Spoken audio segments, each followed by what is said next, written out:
Damn. Okay, so I was so close to the end there. I was thinking about ending it, and then my dad calls. So unfortunately, I had to answer the phone while I was in the middle of making a video. So I'm making this video real quick one more time, and then I'll eat my lunch and do the rest of my stuff I want to do, like going for my run, because it is actually a really nice day, and we're gonna get rain tomorrow. So welcome to my reading corner, and today I want to talk about something that's very important to me in a good book, particularly a good fantasy book, and that is world building. It is one of my favorite things other than unique characters and getting a really good sense of a character and who they are and watching them develop, which I think by the way, I think Stephen King is really good at that. He's also very good at world building too, because with him, it's not a fantasy world. It's like basically our world, although he has written fantasy. He has a couple of fantasy series like The Eyes of the Dragon, which I started reading it, but I haven't gone back to it. And of course, the infamous Dark Tower, which just became a movie. But that's of course not what inspired me to make this video. So what I was going to originally do was list all my favorite stories that had really great world building in my opinion. But then it got too long, and I was really stumbling on what I wanted to say. I was really struggling with getting out exactly what I wanted to talk about. Because I am not very good at I don't plan my videos, so if I fail, I might have to just start all over again. And like I said in the beginning of this video, unfortunately, I was so close to being done, and then my dad calls and interrupts it, and I didn't want him to worry or anything, so I had to answer the call. And I didn't want that call to be on here, because I don't know how to do edit. I never bothered to figure out how to do the editing. I wouldn't have patience. I wouldn't know how to do it. I would need someone to do it with me, to work on it with me. But what inspired me to do this video is actually particularly the Game of Thrones, or I should say Song of Ice and Fire series. But if you watch the show, you know it as the Game of Thrones series. Particularly this book. This is one he published because he's still working on on the last two books. So, and he knows, and I think he realized that fans were getting very impatient. So he wrote this book, which is a history of the Targaryen family, the original owners of the Iron, the original people who sat on the Iron Throne and ruled Westeros. Now, like I said, I'm assuming because I'm going to imply that this is a video about world building in George R. R. Martin's series, Game of Thrones. So I'm assuming that those of you who are watching this will have read the original series or have watched the TV show. So I'm not going to bother with explaining what the plot is about or anything, because it's so convoluted and really crazy. It's hard to really sum up without what the story is about. But this was so cool that he did this, because it's like a textbook for Westeros. Because it's basically, like I said, the whole about the Targaryen family and their history, and we also get these really amazing pictures, like the art. I love it when, whether it's a fan or a professional artist, create these beautiful sketches or drawings or whatever, because it's so nice to have kind of an image of what the characters, how people see the characters. And some of them are really amazing, even if they're not done professionally like this book is. And some of them are really cute, even if they're a little, even when they're cartoonish. But what George R. R. Martin does is, of course, he does what Brandon Sanderson talked about, which is the iceberg method, where basically you have the 25% above the surface that we as the reader get to see, or the audience in the case of a movie or a TV show, that we are exposed to. And then there's the other larger percentage that's under the surface, the part that we don't see. So it hints that there is more, but there's no guarantee that it's more, because I think Brandon Sanderson himself said that not necessarily there really is more. It's just hinted that there could be more. But what George R. R. Martin does, first of all, his story is inspired by things like the War of the Roses and a lot of real historical figures in medieval history. Like, there's actually a video on YouTube about the history of Westroes, and there's videos where it talks about who inspired a lot of the characters. A lot of like Joffrey Lannister, Cersei Lannister, Ned Stark, Arya,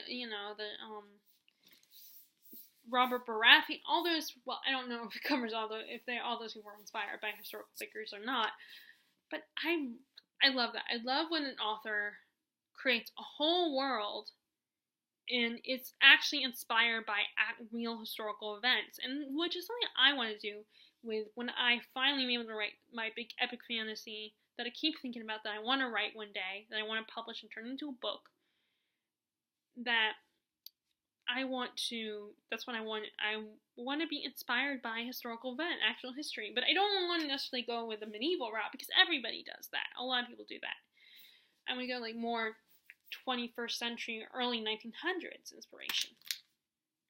But I mean, like, even Tolkien, he's inspired by World War I, which is, something, unfortunately, he had to be a part of. So a lot like with the Rohans and the, I can't remember the other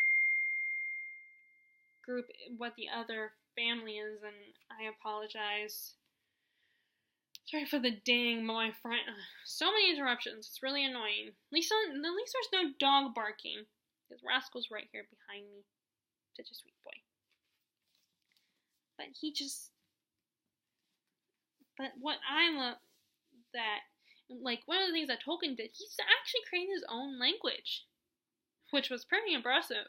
I mean, I haven't gone beyond the Fellowship. I mean, I barely dented in the Fellowship when I did attempt to read it. Each time I've attempted to read it, I've only gotten to the part with the mushrooms, when Frodo and Sam meet Merry and Pippin in that orchard or whatever, and they find the mushrooms.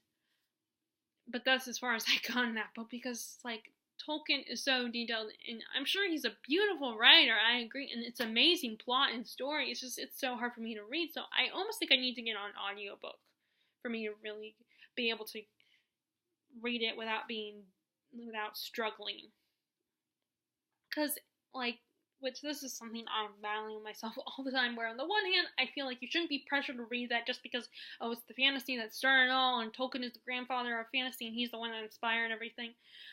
But at the same time, I do still want to read it, because I like the movies. I really enjoy the movies. But anyway, now George R. R. Martin, he was not able to create, languages and actually, no, he did with the Dothraki. He created his own language too. Now, I don't know if I would be that smart. I don't study languages.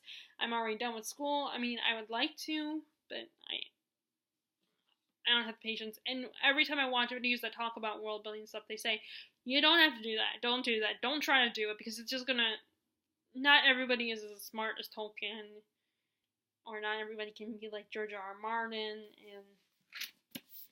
but he has all these founding families, and has created this culture where they have their own belief systems, they each have their own family mottos, and they each have their own they have their own gods, they have their own religion, and I just think that's so fascinating, and it's to the point where I want to read more. Like, I wish if this was real, that there really was documented information in history. I'm like, Sam Tarly is a character that I relate to the most as far as his interest. I would be the one that would want to study and learn about the history of this world,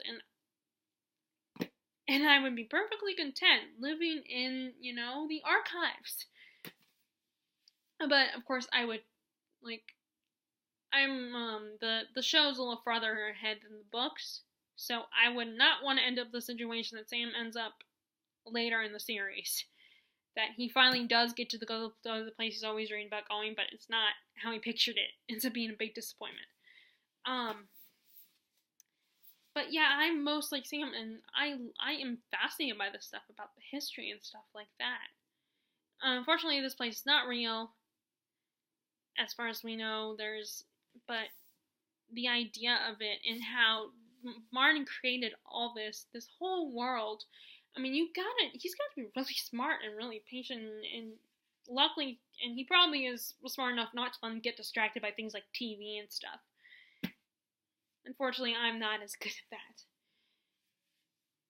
And like Tolkien, he created his own language, the Dothraki language. Which I think, and you have the Dothraki. Speaking of the Dothraki, what's really cool about them is, first of all, they have a very Mediterranean, medieval-inspired, desert people-inspired style culture.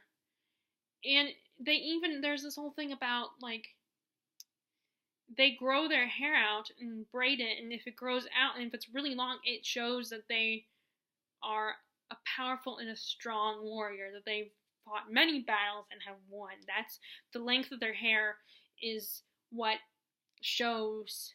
It's like it shows what they've done. It's kind of a mark of the fact that he has really long hair means that he has survived and has fought many battles, and he is quite the warrior. And I think if something happens to them that shows they fail being a warrior, then I think they get their hair cut. And then you have people like the Iron Islands who have their own like everybody's, they have these mottos and belief systems, and they have such faith in the sea, and they value the sea. And they have hearts of iron, and like Theon, the male character from that family, the heir of the family that rules the Iron Islands, he has been disgraced, and they believe that because he was a ward living in another kingdom in the north, that he's no longer part of their family. He has been disowned because he's a northern man now. To the point where his sister he hasn't seen in years, has taken his place and has inherited the family's, has become the new heir and inherited the family's legacy.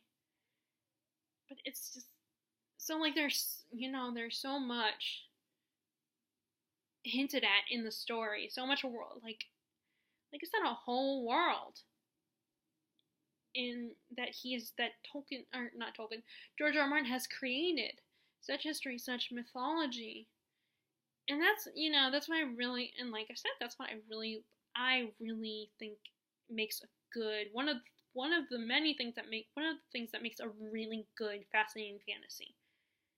Now I'm not talking paranormal. Although paranormal can have really good, some of the paranormal shows I watch, like Buffy the Vampire Slayer, has its own mythology too, and its own which I think is really cool, and that also is kind of what inspired this video, because of that. But I wanted to focus on books in this case, and I really could do a whole separate video where I talk about TV shows that have their own mythology or their have their own beliefs and stuff like that. But that's really all I gotta say about world building. I just love it, and I wish, like I said, I wish it was real so I could read about it. Or if it had been real and I could read about it in a textbook, which is kind of what this is. So now I actually have that, And it's also fun to imagine it, and imagine that there's this room with all this information in it. So what do you guys think about world building? What are some of your favorite books that have really great world building? Are you like me and you like the world building where you can see that these people have their own mythology and their own belief systems? Feel free to share in the comments below.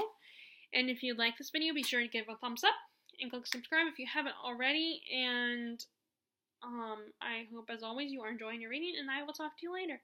Alright, bye!